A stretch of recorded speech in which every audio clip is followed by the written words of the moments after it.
겨울의 끝자락, 차가운 바람이 뼛속까지 스미는 2월의 어느 날이었습니다. 강원도 깊은 산골 마을 덕살리, 이름 그대로. 덕이 쌓인 마을이라는 뜻을 가진 이곳은 산으로 둘러싸인 작은 분지에 자리 잡고 있었습니다. 해가 떠도 산에 가려 늦게 빛을 받고 해가 지면 더욱 빨리 어둠에 잠기는 그런 마을이었습니다.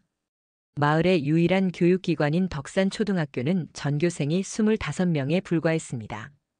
낡은 벽돌 건물에 페인트가 벗겨진 창틀, 겨울이면 난방이 제대로 되지 않아 아이들이 장갑을 낀 채 연필을 쥐고 공부하는 곳이었습니다. 하지만 그 작은 학교에 새 불씨가 하나 타오르고 있었습니다. 바로 지난 학기에 부임한 김민수 선생님이었습니다. 민수 선생님은 서울대학교를 우수한 성적으로 졸업했음에도 불구하고 많은 사람들의 의아한 시선을 뒤로하고 이오지 마을을 자원해서 온 젊은 교사였습니다. 32살의 나이에 테두리가 얇은 안경을 쓰고 항상 단정하게 차려입은 그는 아이들에게 단순한 지식만을 가르치는 것이 아니라 꿈과 희망을 심어주려 노력했습니다. 그의 수업은 마치 마르고 갈라진 대지에 내리는 봄비와 같았습니다. 그 중에서도 특히 민수 선생님의 관심을 끈 아이가 있었습니다. 6학년 박영호, 반에서 가장 앞쪽 자리에 앉아 늘 책에 파묻혀 있는 아이였습니다. 영호는 또래 아이들보다 체구가 작고 마른 편이었습니다. 겨울인데도 낡은 면 잠바 하나만 걸치고 다녔고 때로는 손가락이 터져 피가 맺혀 있기도 했습니다. 하지만 그의 눈빛만은 달랐습니다. 수업 시간에 선생님의 설명을 듣는 영호의 눈은 마치 밤하늘의 별처럼 반짝였습니다. 그 눈빛에는 강렬한 배움의 열망이 담겨 있었습니다. 민수 선생님은 영호의 과제물을 보며 종종 놀라곤 했습니다. 제한된 환경에서도 그 아이가 보여주는 사고의 깊이와 창의성은 분명 범상치 않았습니다. 하지만 영호는 단체 활동에는 늘 소극적이었고 점심시간이면 언제나 혼자 교실 한편에서 도시락도 없이 책만 읽고 있었습니다. 가끔은 배고픔에 집중하지 못하는 모습도 보였지만 그 누구에게도 도움을 청하지 않았습니다. 어느 날 민수 선생님은 영호의 집을 방문하기로 마음먹었습니다. 학부모 상담 명목이었지만 사실은 영호의 가정 환경을 직접 확인하고 싶었습니다. 수업을 마치고 영호를 따라 걸어간 길은 마을에서도 가장 외진 곳으로 이어졌습니다. 산자락을 타고 오르는 좁은 흙길을 따라 20분쯤 걸었을 때 겨우 사람이 살 수 있을 정도의 작은 집이 나타났습니다. 그곳은 흙벽에 양철 지붕을 얹은 단칸방 집이었습니다. 마당이라 부르기도 민망한 작은 공간에는 겨우 3평 정도 되는 텃밭이 있었고 그 옆으로는 장작더미가 높게 쌓여 있었습니다. 집 안으로 들어선 민수 선생님은 목구멍이 메이는 듯한 충격을 받았습니다. 방 안에는 낡은 이불 한 채와 작은 책상 겸 밥상이 전부였습니다. 벽에는 영호가 직접 그린 듯한 세계 지도와 수학 공식들이 종이에 적혀 붙어 있었습니다. 귀퉁이에는 작은 석유난로가 겨우 불씨만 지피고 있었습니다. 영호의 할머니는 허리가 굽은 채 선생님을 맞이했습니다. 80이 넘은 노인은 영호의 유일한 가족이었습니다. 영호의 부모는 그가 5살 때 교통사고로 세상을 떠났고 그 후로 할머니 손에서 자랐다고 했습니다. 할머니는 산에서 나무를 캐고 약초를 구해 겨우 생계를 이어가고 있었지만 겨울이 되면 그마저도 여의치 않아 더욱 어려운 형편이었습니다. 민수 선생님은 할머니와 이야기를 나누는 동안 영호가 작은 방 한 구석에서 촛불을 켜고 공부하는 모습을 보았습니다. 전기세를 아끼기 위해 밤에는 주로 촛불로 공부한다는 할머니의 말에 선생님의 가슴은 더욱 무거워졌습니다. 그날 밤 학교 사택으로 돌아온 민수 선생님은 오랜 시간 잠을 이루지 못했습니다. 창밖으로 보이는 별들이 마치 영호의 반짝이는 눈동자처럼 느껴졌습니다. 다음 날부터 민수 선생님은 조용히 변화를 만들어 나가기 시작했습니다. 학교에 도착하자마자 가장 먼저 한 일은 교장 선생님을 찾아가 영호에게 급식 지원을 요청하는 것이었습니다. 이미 한정된 예산으로 몇몇 학생들에게만 급식 지원이 이루어지고 있었지만 민수 선생님은 끈질기게 설득했습니다. 결국 교장 선생님은 한 학기 동안만이라는 조건으로 동의했습니다. 하지만 민수 선생님은 여기서 그치지 않았습니다. 자신의 월급에서 일부를 떼어 영호를 위한 학용품과 책을 사기 시작했습니다. 영호에게 직접 주면 자존심이 상할 것을 알기에 학교 전체 학생들에게 나눠주는 형식으로 위장했습니다. 또한 주말마다 영호의 집을 방문해 할머니의 건강을 체크하고 집안일을 도왔습니다. 마을 주민들과 함께 영혼의 집의 지붕을 고치고 벽의 틈새를 메우는 작업도 진행했습니다. 영호는 이런 변화에 처음에는 당황했지만 점차 활기를 찾아갔습니다. 제대로 된 식사를 하게 되면서 얼굴에 생기가 돌기 시작했고 키도 조금씩 자라는 것 같았습니다. 수업 시간에도 더욱 적극적으로 참여하기 시작했습니다. 하지만 선생님의 특별한 관심에 대해서는 여전히 모르는 듯 했습니다. 민수 선생님은 그것이 더 좋았습니다. 동정이 아닌 진심 어린 관심이었기 때문입니다. 봄이 오고 여름이 지나 가을이 깊어가고 있었습니다. 민수 선생님은 영호의 성장을 지켜보며 깊은 보람을 느꼈습니다. 영호의 성적은 점점 더 향상되어 전국 단위의 경시대회에서도 상을 받게 되었습니다. 하지만 그 과정에서 민수 선생님은 자신의 건강을 돌보지 못했습니다. 주말마다 영혼의 집과 다른 어려운 가정들을 방문하느라 충분한 휴식을 취하지 못했고 자신의 월급 대부분을 학생들을 위해 썼기 때문에 제대로 된 영양 섭취도 하지 못했습니다. 어느 가을날 수업 중에 민수 선생님은 갑자기 심한 기침을 하기 시작했습니다. 손수건에는 선명한 붉은 피가 묻어났습니다. 놀란 아이들의 시선을 뒤로하고 그는 괜찮다며 웃으려 했지만 곧 의식을 잃고 쓰러졌습니다. 급히 병원으로 이송된 민수 선생님은 폐결핵 진단을 받았습니다. 무리한 생활과 영양 부족으로 면역력이 떨어진 상태에서 결핵균에 감염된 것이었습니다. 소식을 들은 영호는 병원까지 달려갔지만 민수 선생님은 이미 도시의 큰 병원으로 이송된 후였습니다. 영호의 손에는 민수 선생님이 쓰러지기 전날 자신에게 건네준 책이 들려 있었습니다. 꿈의 사다리라는 제목의 그 책에는 선생님의 글씨로 이런 메시지가 적혀 있었습니다. 영호에게 내 안에 있는 빛은 어떤 어둠보다 강하다. 그 빛으로 내 길을 비추고 세상을 밝히길 바란다. 민수 선생님의 부재는 덕산 초등학교 전체에 큰 그늘을 드리웠습니다. 특히 영호에게는 더욱 큰 충격이었습니다. 하지만 영호는 슬픔에 잠겨 있기보다는 선생님의 말씀을 가슴에 새기고 더욱 열심히 공부했습니다. 마치 선생님께 보여드리고 싶은 것처럼 영호는 모든 과목에서 최고의 성적을 유지했습니다.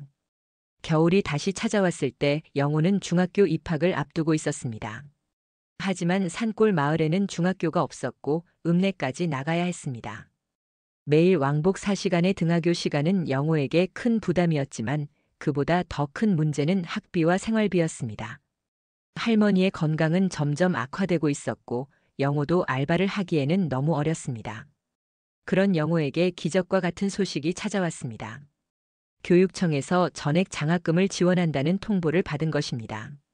뿐만 아니라 읍내의 한 자취방도 무상으로 제공받게 되었습니다. 담임 선생님은 이것이 영호의 우수한 성적 덕분이라고 설명했지만 사실 그 뒤에는 보이지 않는 손길이 있었습니다. 병상에 누워 있으면서도 민수 선생님은 자신의 인맥을 총동원해 영호의 미래를 준비하고 있었던 것입니다. 영호의 중학교 생활은 순탄치만은 않았습니다. 읍내 중학교는 덕산 초등학교와는 규모부터 달랐습니다. 전교생 300명이 넘는 학교에서 산골 출신인 영호는 처음에는 적응하기 힘들었습니다. 말투도 달랐고 문화적 차이도 컸습니다. 게다가 자취 생활은 외로움의 연속이었습니다. 매주 주말에만 할머니를 만나러 고향에 갈 수 있었고 평일에는 혼자서 모든 것을 해결해야 했습니다. 하지만 영호에게는 힘이 되는 것이 있었습니다. 바로 민수 선생님의 가르침과 그가 남긴 책들이었습니다. 자취방으로 옮길 때 영호는 놀라운 발견을 했습니다. 방 안에는 이미 작은 책장이 있었고 그곳에는 다양한 분야의 책들이 가득 꽂혀 있었습니다. 수학, 과학, 문학, 역사, 철학 등 종류도 다양했습니다. 책장 위에는 작은 편지가 놓여 있었습니다. 꿈을 위한 양식이다. 마음껏 누리거라. 서명은 없었지만 영호는 그것이 누구의 마음인지 직감적으로 알 수 있었습니다. 영호는 학교 공부와 함께 그 책들을 탐독했습니다. 특히 과학과 수학 분야에 탁월한 재능을 보였습니다. 중학교 2학년 때는 전국 수학 올림피아드에서 금상을 받기도 했습니다. 그러나 영호의 마음 한구석에는 항상 민수 선생님에 대한 그리움이 자리하고 있었습니다. 병원에 찾아가 보려 했지만 어디에 입원해 있는지 알 수 없었고 다른 선생님들도 정확한 정보를 알려주지 않았습니다.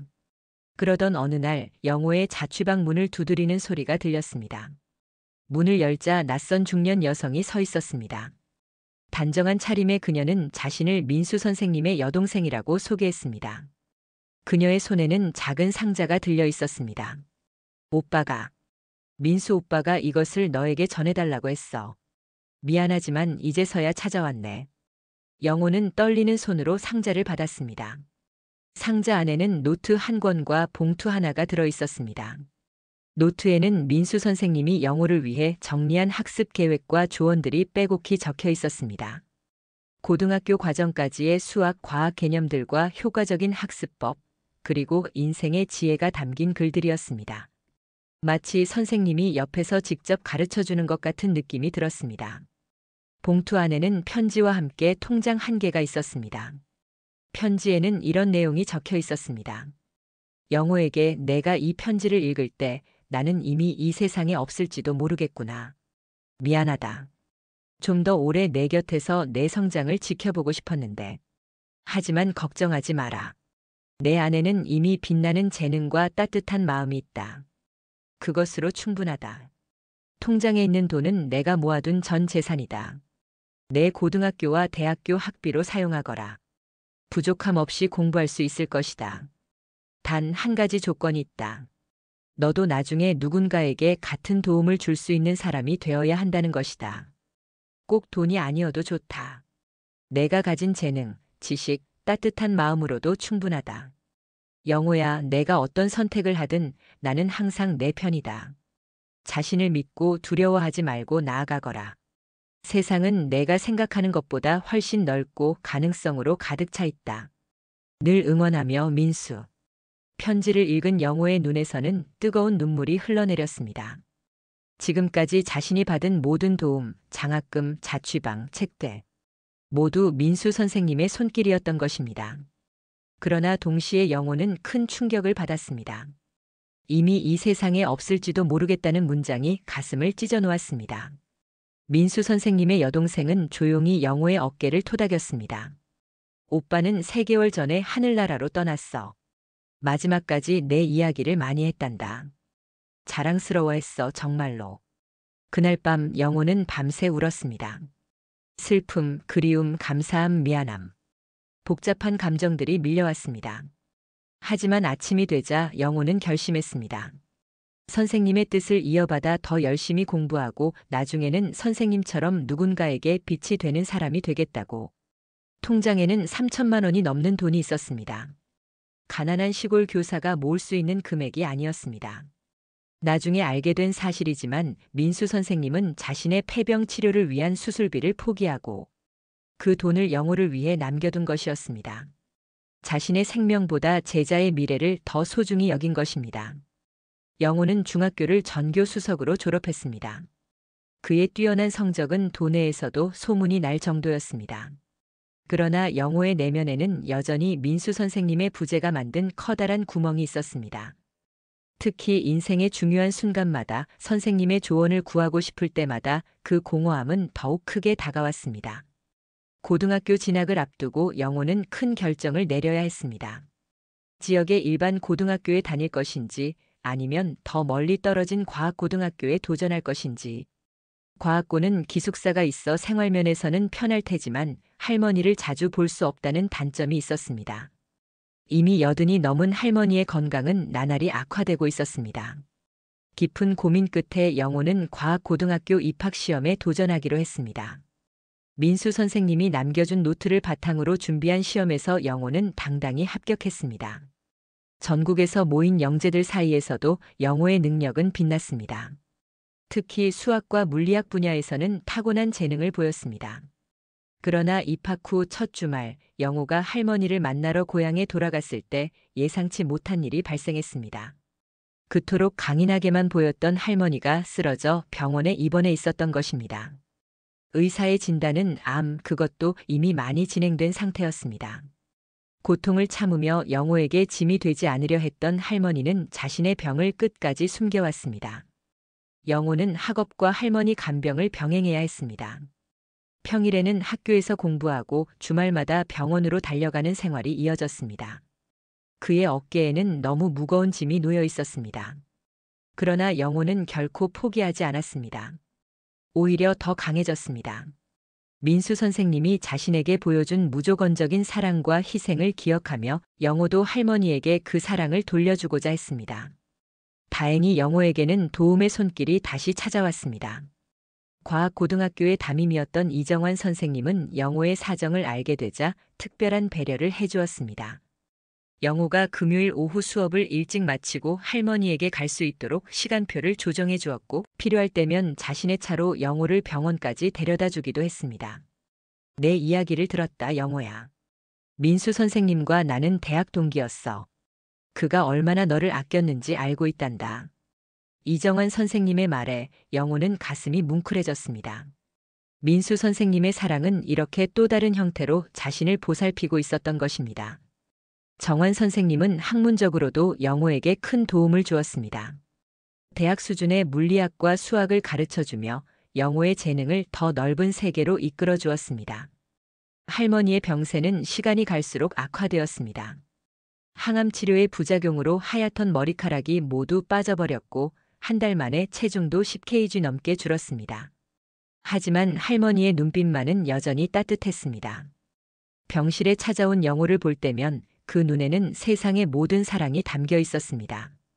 영호는 공부하는 시간 외에는 모두 할머니를 위해 썼습니다. 병원비는 민수 선생님이 남긴 돈으로 해결할 수 있었지만 정작 중요한 것은 돈이 아닌 시간과 정성이었습니다.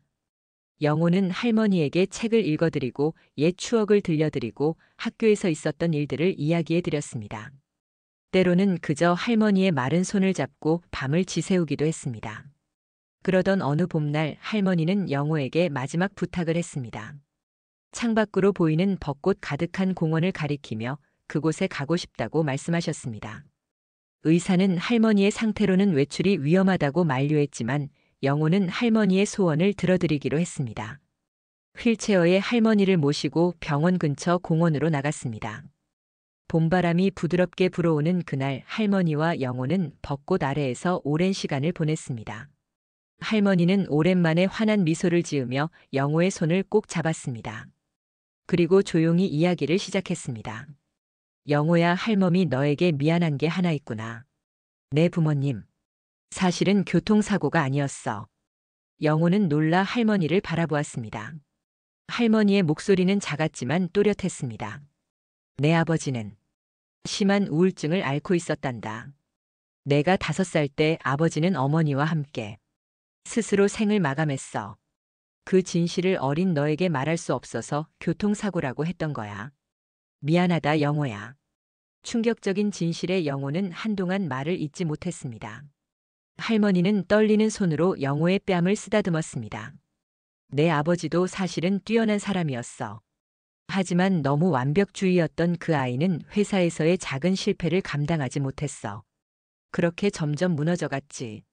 내 어머니도 그를 지키려다 함께 떠나버렸어. 눈물을 참으며 할머니는 마지막 비밀을 털어놓았습니다.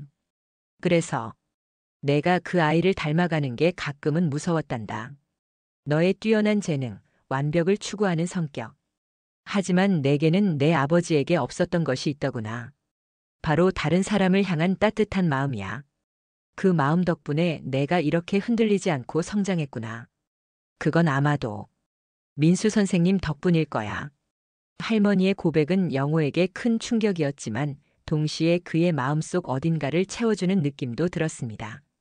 자신의 뿌리에 대한 이해, 그리고 민수 선생님이 자신에게 얼마나 중요한 존재였는지를 다시 한번 깨닫게 되었습니다. 그날 밤 할머니는 영호의 손을 잡은 채 평온하게 숨을 거두었습니다. 마지막 순간까지도 영호를 걱정하고 사랑하는 눈빛이었습니다.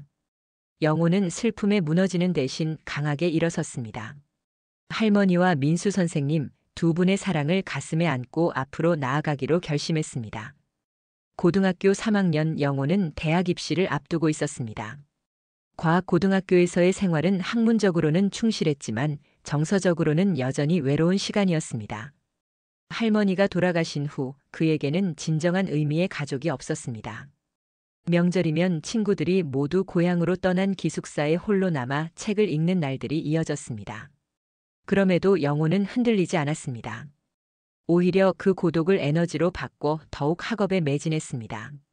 물리학 분야에서 보여준 그의 재능은 교내에서도 단연 돋보였고 전국 규모의 과학 경시 대회에서도 연이어 수상했습니다. 대학에서는 벌써부터 영호를 탐내고 있었습니다.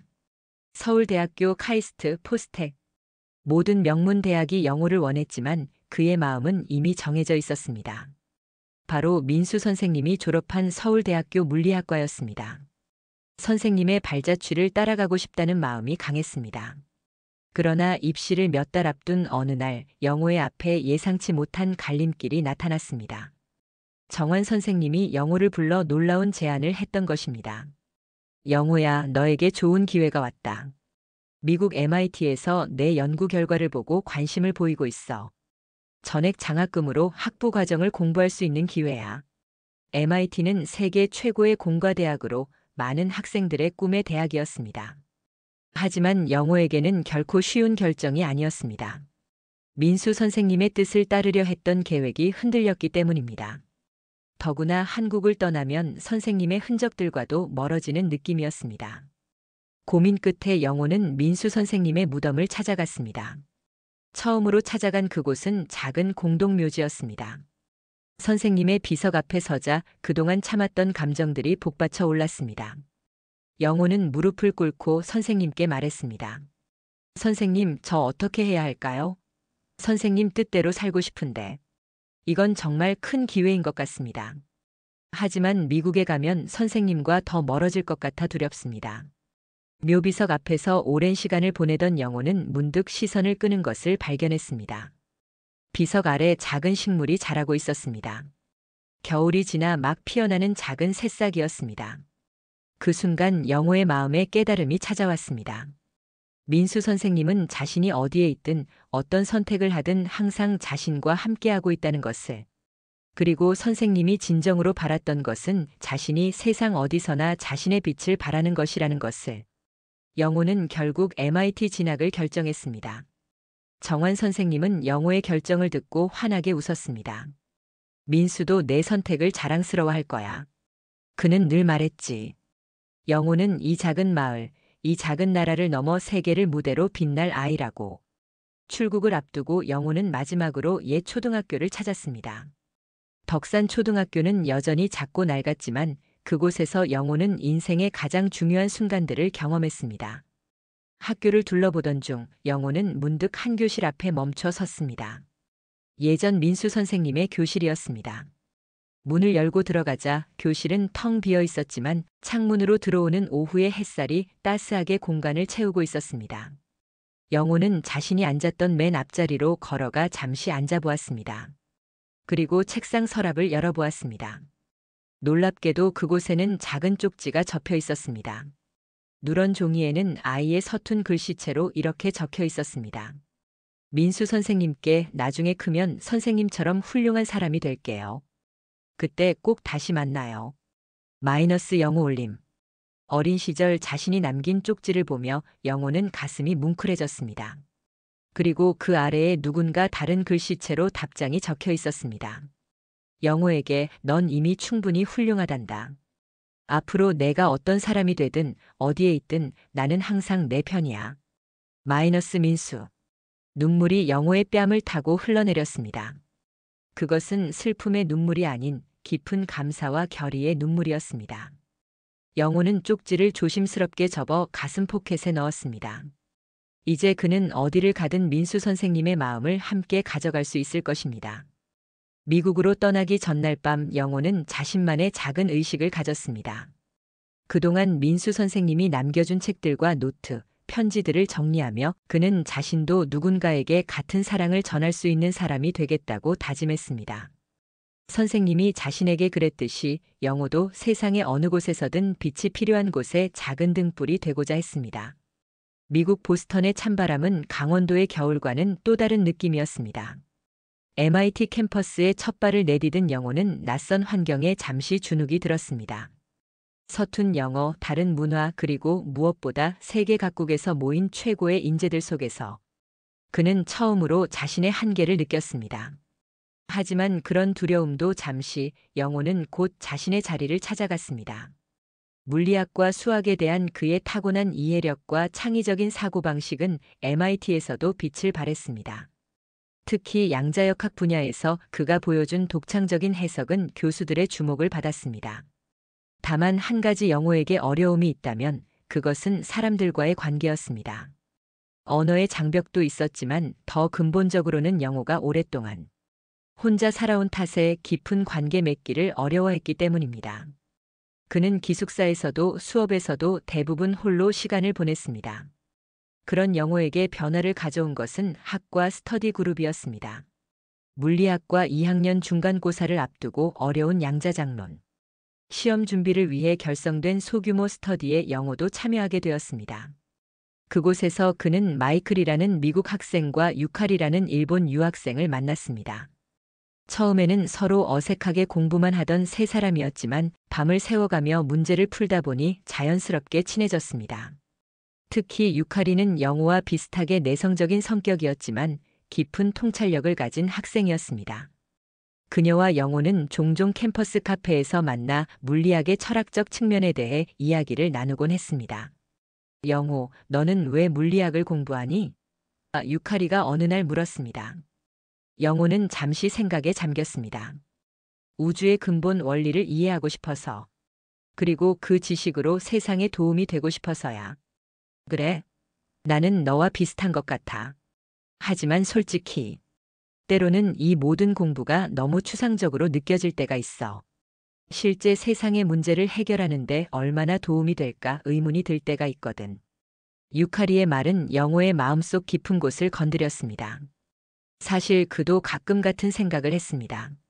순수 물리학 연구가 실제로 사람들의 삶을 어떻게 변화시킬 수 있을지, 민수 선생님이 바라던 누군가에게 도움이 되는 사람이 되는 길은 무엇인지 고민하고 있었습니다. 그런 고민을 안고 있던 어느 날 MIT에서는 개발도상국을 위한 적정기술 경진대회가 열렸습니다. 적정기술이란 첨단 과학을 활용하되 현지의 상황과 필요에 맞게 개발된 기술을 의미했습니다. 영호는 우연히 그 포스터를 보고 흥미를 느꼈습니다. 이거 어때? 우리가 배운 물리학을 실제로 활용할 수 있는 기회인 것 같은데. 마이클이 제안했습니다. 영호, 유카리, 마이클 세 사람은 함께 프로젝트 팀을 꾸리기로 했습니다. 영호는 처음으로 자신의 지식이 실질적인 변화를 만들어낼 수 있다는 기대에 가슴이 뛰었습니다. 팀은 개발도상국의 식수 문제를 해결하기 위한 태양열 정수 시스템을 개발하기로 결정했습니다. 영호는 이 프로젝트에 모든 열정을 쏟았습니다. 밤을 새워가며 설계를 검토하고 실험을 반복했습니다. 그가 산골 마을에서 자라며 겪었던 물 부족 경험이 이 작업에 깊은 통찰력을 제공했습니다. 특히 영호가 고안한 태양열 지별판 배열 방식은 기존 시스템보다 40%더 효율적이면서도 제작 비용은 절반으로 줄일 수 있는 혁신적인 방식이었습니다. 영호, 내 아이디어는 정말 놀라워. 유카리는 영호의 설계도를 보며 감탄했습니다. 어떻게 이런 생각을 했니? 영호는 잠시 생각에 잠겼습니다. 사실 이 아이디어는 민수 선생님이 예전에 들려주셨던 이야기에서 영감을 얻은 것이었습니다. 선생님은 열효율에 관한 수업 중에 자연에서 찾을 수 있는 최적화 패턴에 대해 설명해 주셨고, 영호는 그 원리를 태양열 지별판에 적용한 것뿐이었습니다. 네. 예, 선생님 덕분이야. 영호는 조용히 대답했습니다. 결국 세 사람의 팀은 경진대회에서 최우수상을 수상했습니다. 그들의 태양열 정수 시스템은 이론적인 개념에 그치지 않고 실제로 아프리카 몇몇 마을에 시범 설치될 예정이었습니다. 영호는 자신의 지식이 실제로 누군가의 삶을 변화시킬 수 있다는 사실에 깊은 보람을 느꼈습니다. 수상 소식은 MIT 전체에 퍼졌고 영호의 이름은 학내에서 유명해졌습니다. 그러나 영호에게 가장 의미 있는 순간은 따로 있었습니다. 경진대회 시상식이 끝난 후 한 노교수가 영호에게 다가온 것입니다. 자네가 박영호 군인가? 자네 이야기를 많이 들었네. 백발이 성성한 노교수는 영호의 손을 꼭 잡았습니다. 나는 로버트 하워드 교수라고 하네. 사실 김민수를 알고 있었다네. 영호는 놀라서 말을 잇지 못했습니다. 하워드 교수는 미소를 지으며 계속 이야기했습니다. 민수는 내 제자였네. 20년 전 그가 여기 교환학생으로 왔을 때 지도했었지. 뛰어난 학생이었어. 그가 한국으로 돌아가 시골 교사가 되겠다고 했을 때 모두가 말렸지만 그 아이는 자신의 뜻이 확고했지. 누군가의 빛이 되고 싶다고 했었네. 영호의 눈에서는 눈물이 흘러내렸습니다. 민수 선생님의 이야기를 들을 수 있다는 것만으로도 가슴이 벅찼습니다. 하워드 교수는 영호의 어깨를 토닥이며 말을 이었습니다. 내가 지금 양자광학연구소를 이끌고 있는데 자네가 관심 있다면 연구에 참여해보지 않겠나? 민수가 완성하지 못한 꿈을 자네가 이어갈 수 있을 것 같네. 그날 이후 영호의 MIT 생활은 새로운 국면을 맞이했습니다. 하워드 교수의 연구소에서 일하며 그는 양자물리학의 최첨단 연구에 참여하게 되었습니다.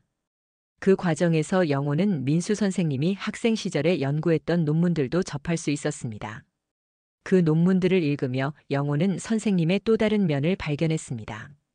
뛰어난 물리학자로서의 민수 선생님이었습니다. 시간이 흘러 영호는 MIT에서 학부를 수석으로 졸업했습니다. 졸업식 날 영호는 가슴에 항상 품고 다니던 민수 선생님의 쪽지를 꺼내보았습니다. 넌 이미 충분히 훌륭하단다. 이제 영호는 그 말의 의미를 더 깊이 이해할 수 있었습니다. 진정한 훌륭함이란 단순한 성공이나 인정이 아니라 다른 이들에게 선한 영향력을 미치는 삶이라는 것을. 세계 유수의 대학원들이 영호에게 입학을 제안했지만 그의 선택은 조금 달랐습니다. 영호는 박사 과정을 시작하기 전에 1년간 휴식기를 갖기로 했습니다. 그리고 그 시간 동안 자신이 개발한 태양열 정수 시스템을 직접 설치하기 위해 아프리카로 봉사활동을 떠나기로 결정했습니다. 정말 가는 거야? 유카리가 물었습니다. 그녀와 영호는 이제 단순한 친구 이상의 사이가 되어 있었습니다. 응, 가야만 해. 영호가 대답했습니다. 선생님이 내게 가르쳐 주신 것처럼 나도 누군가에게 등불이 되고 싶어. 유카리는 잠시 생각하더니 미소를 지었습니다. 그럼 나도 함께 갈게. 내 연구도 그곳에서 계속할 수 있을 것 같아. 이렇게 영호와 유카리는 함께 탄자니아로 향했습니다. 그곳에서 그들은 작은 마을들을 돌아다니며 정수 시스템을 설치했고 현지 사람들에게 기술을 전수했습니다. 영호는 아이들에게 과학을 가르치기도 했는데 그때마다 민수 선생님의 모습을 떠올렸습니다. 어느새 영호는 선생님처럼 아이들의 눈빛에서 가능성을 발견하고 그들에게 꿈을 심어주는 사람이 되어 있었습니다. 탄자니아에서의 1년은 영호의 인생에서 가장 의미 있는 시간이었습니다. 물질적으로는 풍요롭지 않았지만 정신적으로는 그 어느 때보다 충만했습니다. 그는 자신이 개발한 태양열 정수 시스템이 실제로 마을 사람들의 삶을 변화시키는 모습을 목격했습니다. 깨끗한 물을 마시게 된 아이들의 건강이 개선되었고 여성들은 물을 구하기 위해 하루 종일 걷던 시간을 다른 일에 쓸 수 있게 되었습니다. 특히 영호가 가르치던 작은 학교의 아이들 중에서 나타난 변화는 놀라웠습니다. 그 중에서도 12살 소년 타완바는 영호를 특별히 떠올리게 하는 아이였습니다. 가난한 가정에서 자랐지만 학문에 대한 열정만큼은 누구보다 강했습니다. 마치 자신의 어린 시절을 보는 것 같았습니다.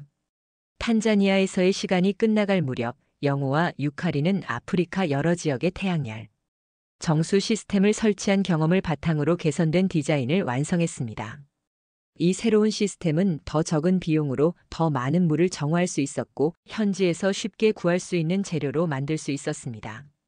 그들은 이 디자인을 특허 출원하는 대신 오픈소스로 공개하여 누구나 자유롭게 사용할 수 있게 했습니다. 떠나기 전날 마을 사람들은 영호와 유카리를 위한 작별 파티를 열었습니다. 춤과 노래가 어우러진 축제 속에서 타완바가 영호에게 다가왔습니다. 선생님, 이거 드릴게요. 타완바는 작은 나무 조각품을 건넸습니다. 손수 깎은 듯한 그것은 두 사람이 나란히 서 있는 모습이었습니다. 선생님 덕분에 저도 과학자가 되고 싶어요. 꼭 공부해서 선생님처럼 되겠습니다. 영호는 아이를 꼭 안아주었습니다. 그리고 자신이 항상 가슴에 품고 다니던 민수 선생님의 쪽지 사본을 타완바에게 주었습니다. 타완바, 넌 이미 충분히 훌륭하단다. 앞으로 내가 어떤 사람이 되든 어디에 있든 나는 항상 내 편이야. 이렇게 영호는 민수 선생님의 사랑을 또 다른 아이에게 전하게 되었습니다. 그것은 마치 빛의 연결고리 같았습니다. 한 사람의 등불이 다른 이의 등불을 밝히고 그 빛이 또 다른 어둠을 밝히는 끝없이 이어지는 빛의 연쇄 반응이었습니다. 미국으로 돌아온 영호는 MIT 물리학과 박사과정에 입학했습니다. 이제 그의 연구 주제는 더욱 명확해졌습니다. 태양 에너지의 효율적인 활용과 지속 가능한 물 관리 시스템에 양자 물리학을 적용하는 연구였습니다. 순수 과학과 응용 과학의 경계를 넘나들며 영호는 학문적 성취와 실질적인 사회 기여 사이의 균형을 찾고자 했습니다. 유카리도 같은 대학원에 진학했지만 그녀는 환경공학 분야를 택했습니다.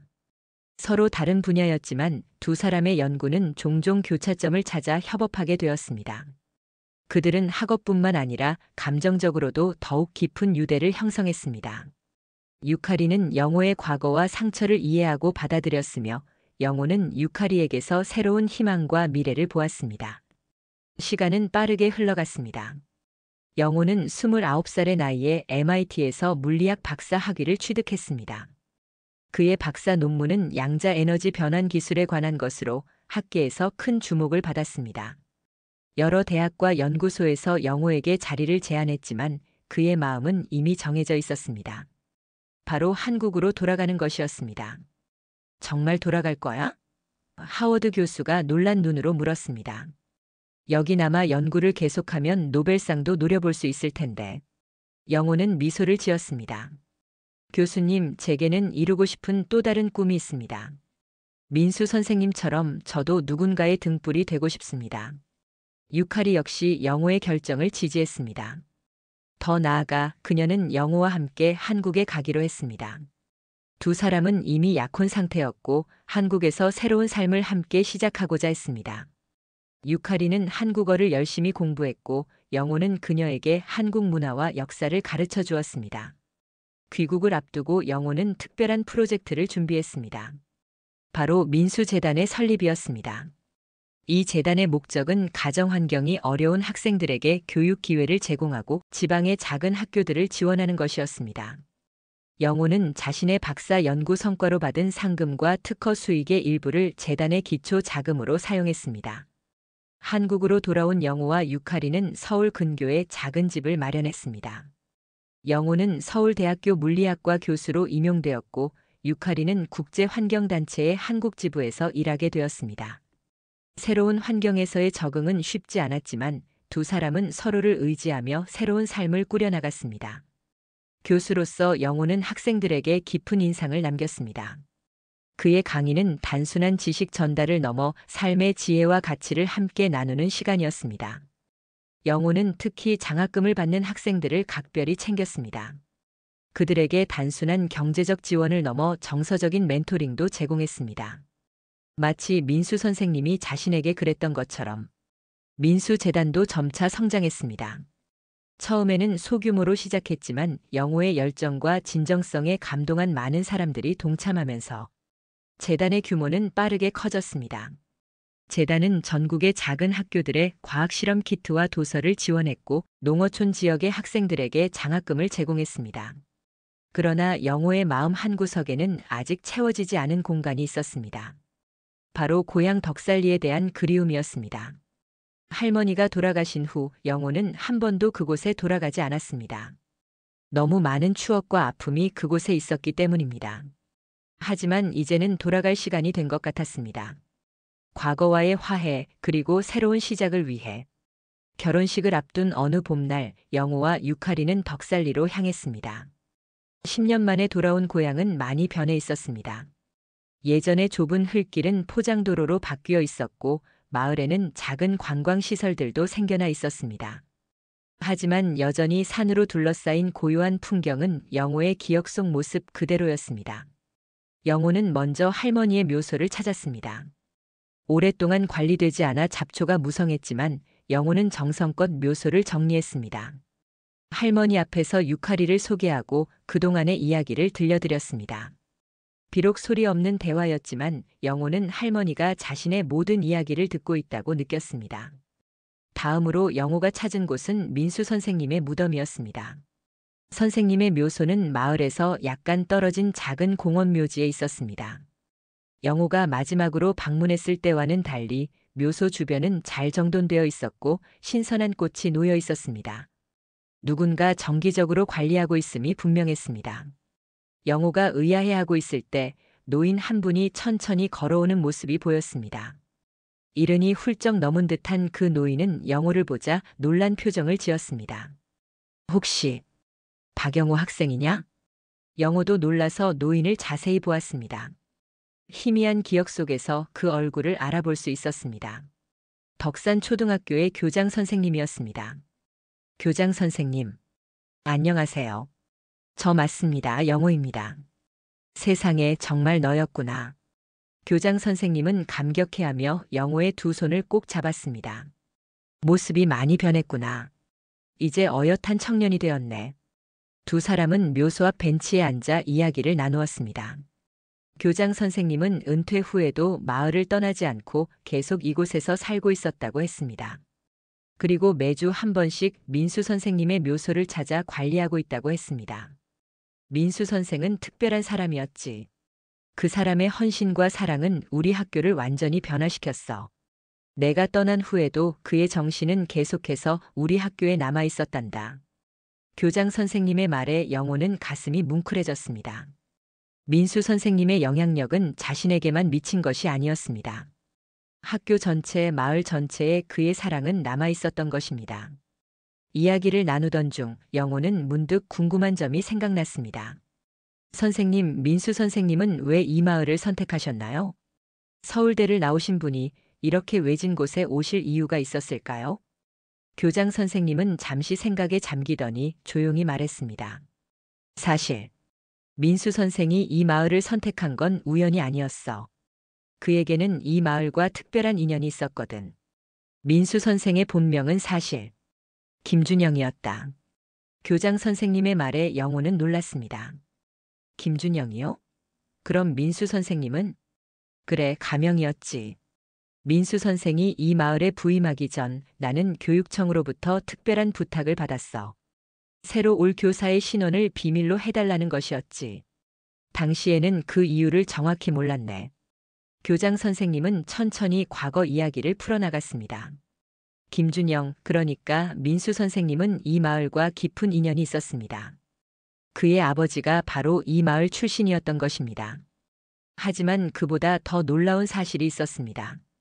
사실 민수 선생의 아버지는 너의 외할아버지와 친구 사이였단다. 영호는 충격의 말을 잇지 못했습니다. 민수 선생님과 자신이 이런 식으로 연결되어 있다니 믿기 힘든 일이었습니다. 그런데 왜 그런 사실을 숨기셨던 거죠? 저에게 말씀해 주셨다면. 교장 선생님은 깊은 한숨을 내쉬었습니다. 그건 과거의 아픈 역사 때문이었어. 너의 외할아버지와 민수 선생의 아버지 사이에는 깊은 갈등이 있었거든. 50년 전 덕살리에는 두 청년이 있었습니다. 하나는 영호의 외할아버지 박상철, 다른 하나는 민수 선생님의 아버지 김도훈이었습니다. 두 사람은 중마고우처럼 자라며 서로를 형제같이 의지했습니다. 두 사람 모두 가난했지만 공부에 대한 열정만은 가득했고 함께 도시로 나가 대학에 진학하겠다는 꿈을 키웠습니다. 그러나 상철의 집안은 갑작스러운 사고로 아버지를 잃게 되었고 그는 가장으로서 가족을 부양해야 했습니다. 대학 진학의 꿈은 접어두고 그는 마을에 남아 농사를 짓기 시작했습니다. 반면 도훈은 장학금을 받아 서울로 유학을 떠났습니다. 두 사람의 길이 갈라지는 순간이었습니다. 몇 년 후 도훈은 성공한 사업가가 되어 고향을 찾았습니다. 그는 어려움 속에서도 마을을 지키고 있는 상철을 돕고 싶었습니다. 그러나 자존심 강한 상철은 도훈의 도움을 거절했고 오히려 그를 배신자 취급했습니다. 상철은 도훈이 자신과의 약속을 어기고 혼자만 출세했다고 생각했던 것입니다. 두 사람 사이의 갈등은 깊어졌고 결국 마을 전체를 둘로 갈라놓는 비극으로 번졌습니다. 도훈이 마을 발전을 위해 제안한 개발 사업을 상철이 극렬히 반대하면서 두 사람은 공개적으로 다투게 되었습니다. 그리고 그 과정에서 도훈이 상철에게 사기를 당했다는 의혹이 제기되었습니다.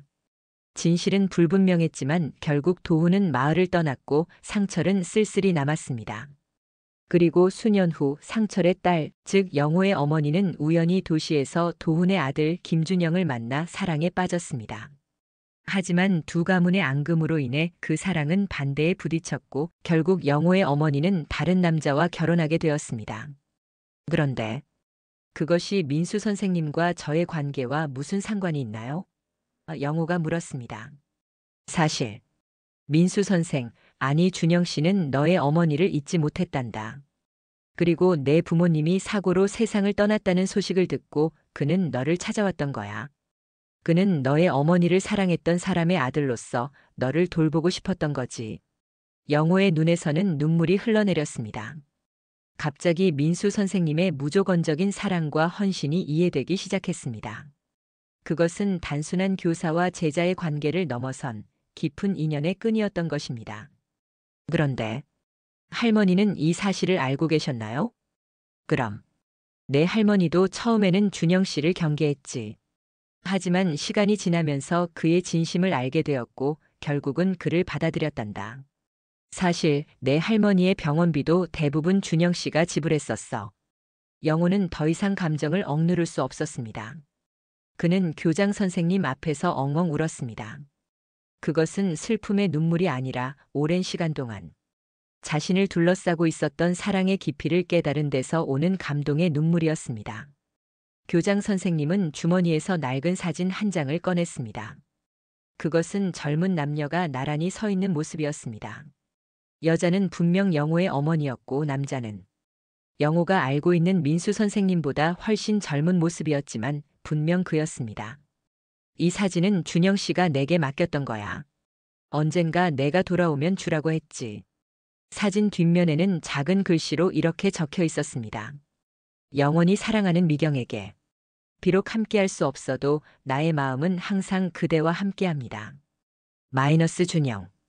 이제 모든 것이 명확해졌습니다. 민수 선생님, 즉 김준영은 영호의 어머니를 사랑했던 사람이었습니다. 그리고 그 사랑은 비록 결실을 맺지 못했지만 영호를 통해 또 다른 형태로 이어져 왔던 것입니다. 선생님이 영호에게 보여준 무한한 사랑과 희생은 어쩌면 어머니에 대한 사랑의 연장선이었을지도 모릅니다. 하지만 그것만으로는 설명되지 않는 것이 있었습니다. 민수 선생님은 단순히 과거의 사랑 때문이 아니라 진정으로 영호를 자신의 아들처럼 사랑했습니다. 그의 헌신은 어떤 의무감이나 죄책감에서 나온 것이 아니라 순수한 사랑에서 비롯된 것이었습니다. 영호는 그날 저녁 마을의 작은 여관에 묵으며 유카리에게 오늘 들은 모든 이야기를 들려주었습니다. 창밖으로 보이는 밤하늘의 별들이 유난히 반짝였습니다. 그런 슬픈 역사가 있었군요. 하지만 영호, 그 모든 것을 넘어서 민수 선생님은 당신을 진심으로 사랑하셨어요. 마을 방문을 마치고 서울로 돌아온 영호는 많은 것이 달라졌음을 느꼈습니다. 그간 자신을 지탱해온 근원적인 힘이 무엇인지를 비로소 명확히 알게 된 것입니다. 민수 선생님, 아니 김준영 선생님의 사랑은 단순한 교사의 헌신을 넘어 훨씬 더 깊고 복잡한 것이었습니다. 어머니에 대한 사랑, 영호 자신에 대한 사랑, 그리고 과거의 상처를 치유하고자 하는 소망이 모두 얽혀 있었던 것입니다. 유카리와의 결혼식은 조용하게 진행되었습니다. 화려함보다는 진정성을 중시한 두 사람은 소수의 가까운 지인들만 초대하여 작은 예식을 치렀습니다. 결혼식 날 영호는 민수 선생님의 사진을 제단 옆에 놓았습니다. 비록 육체적으로는 이 자리에 없지만 영호의 마음속에서 선생님은 항상 그와 함께하고 있었습니다. 이제야 선생님께 제대로 인사드릴 수 있게 되었네요. 선생님, 저 결혼합니다. 앞으로 유카리와 함께 선생님께서 보여주신 사랑을 세상에 나눌게요. 영호와 유카리는 민수재단의 활동을 더욱 확대했습니다. 특히 교육 소외 지역에 대한 지원을 강화했고 농어촌 학교 학생들을 위한 특별 프로그램도 개설했습니다. 민수 선생님의 이야기는 재단의 핵심 가치가 되어 많은 사람들에게 영감을 주었습니다. 결혼 3년째 두 사람에게 특별한 선물이 찾아왔습니다. 바로 첫 아이의 탄생이었습니다. 건강한 사내아이였고 영호는 이 아이의 이름을 민수라고 지었습니다. 민수의 탄생은 영호에게 또 다른 깨달음을 가져다 주었습니다. 무조건적인 사랑이란 무엇인지, 왜 민수 선생님이 자신에게 그토록 헌신했는지 더 깊이 이해하게 된 것입니다. 작은 민수가 돌을 맞이하던 날 영호는 특별한 결정을 내렸습니다. 그것은 오랫동안 마음속에 품어왔던 꿈이었습니다. 바로 고향 덕살리에 특별한 학교를 세우는 것이었습니다. 단순한 학교가 아닌 민수 선생님의 교육 철학과 사랑을 실천하는 대안학교였습니다. 민수학교라고 부를까 해요.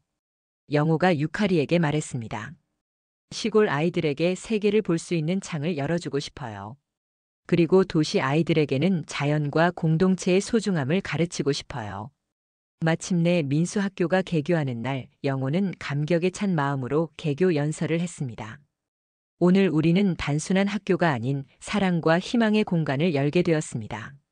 이곳은 모든 아이들이 자신의 가능성을 발견하고 꿈을 키우며 서로를 배려하는 법을 배우는 곳이 될 것입니다.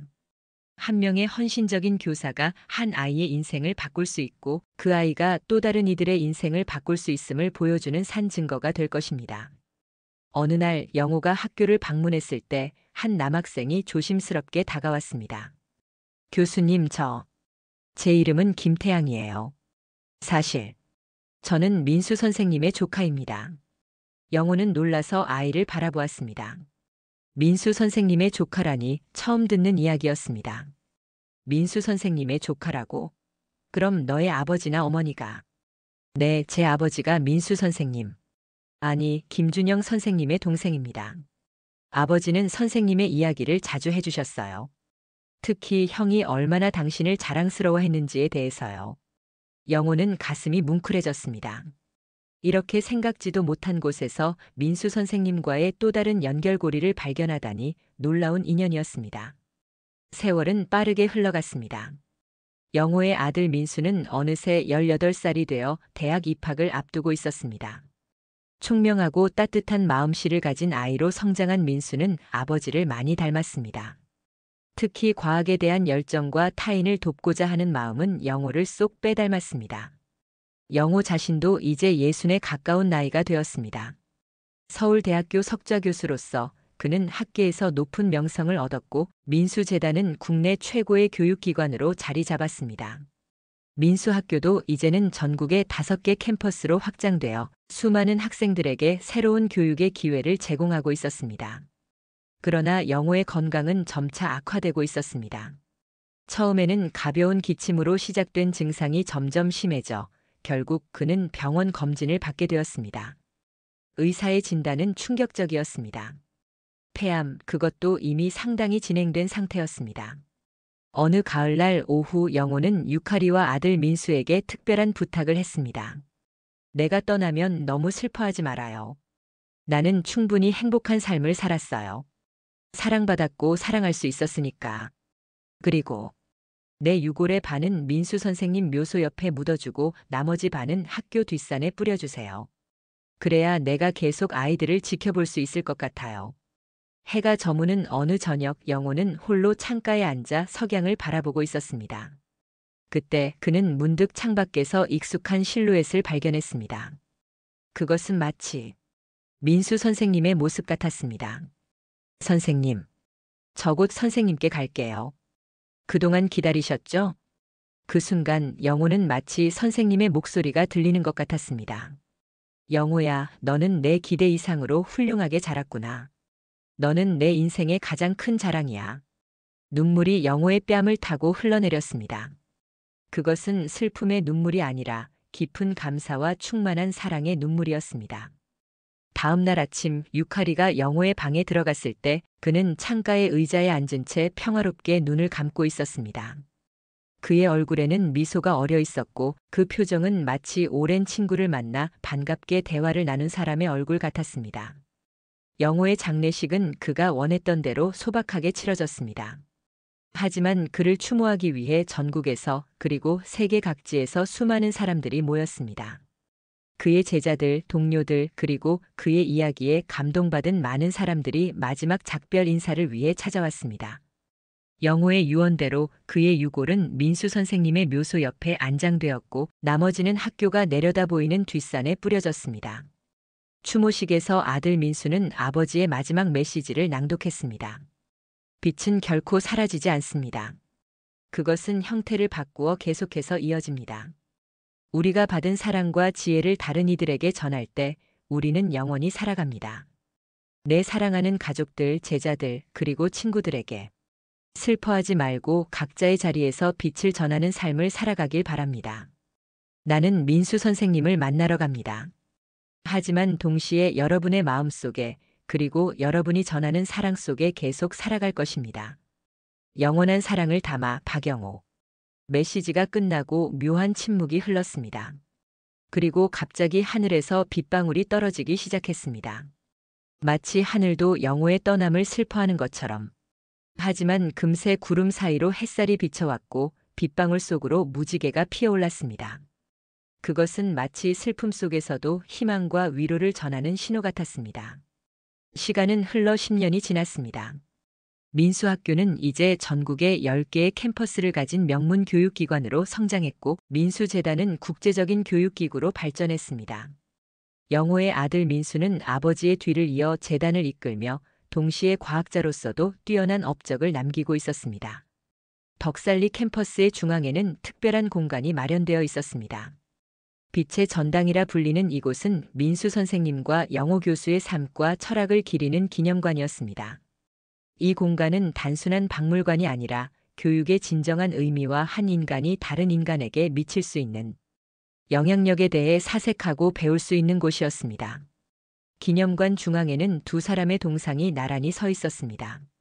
민수 선생님은 어린 영호의 어깨에 손을 얹고 있고 성인이 된 영호는 자신의 아들 민수의 어깨에 손을 얹고 있는 모습이었습니다. 그 아래에는 이런 글귀가 새겨져 있었습니다. 빛은 하나에서 다른 하나로 이어집니다. 우리는 모두 빛의 전달자입니다. 매년 영호의 기일이 되면 그와 관련된 많은 사람들이 이곳에 모여 그의 삶을 기리는 시간을 가졌습니다.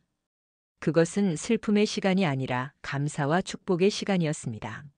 사람들은 서로의 이야기를 나누며 영호와 민수 선생님의 사랑이 어떻게 자신들의 삶을 변화시켰는지 공유했습니다.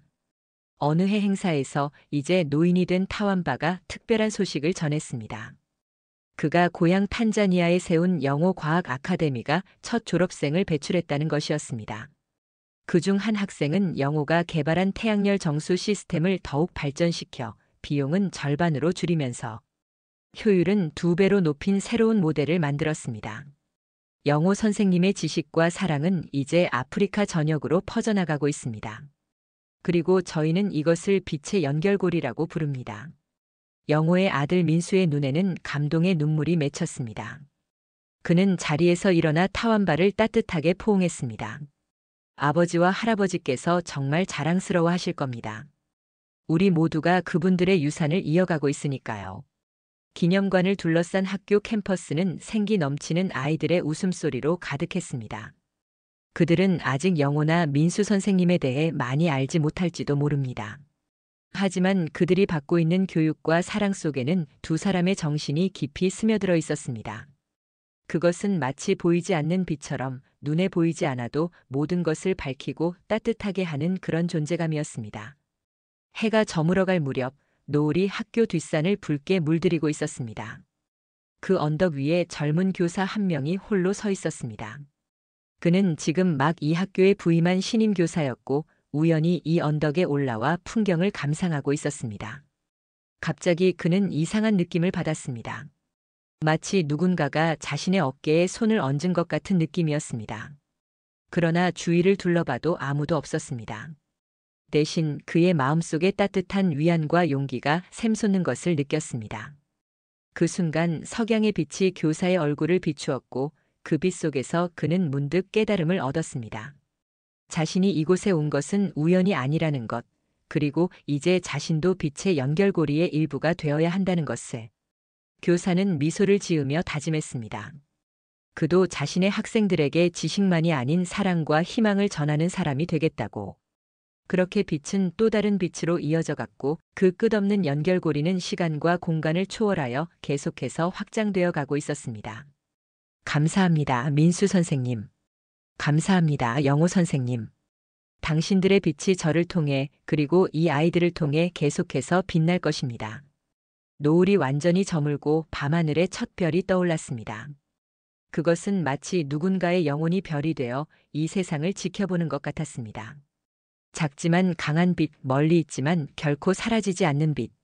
그 영원한 빛은 세상의 모든 어둠을 밝히는 희망의 상징이었습니다. 네. 오늘 이야기는 어떠셨나요? 오늘 이야기를 듣고 어떻게 생각하시는지 어머님, 아버님의 생각을 댓글로 공유해 주세요. 또한 좋아요, 구독, 알람 설정을 통해 앞으로도 따뜻한 정을 나눌 수 있게 함께해 주세요. 어머님, 아버님의 삶의 지혜와 경험을 나눌 수 있는 통로가 되겠습니다. 오늘도 인생 아리랑을 통해 사연을 들어주셔서 감사합니다. 저는 또 다른 사연으로 찾아뵙겠습니다.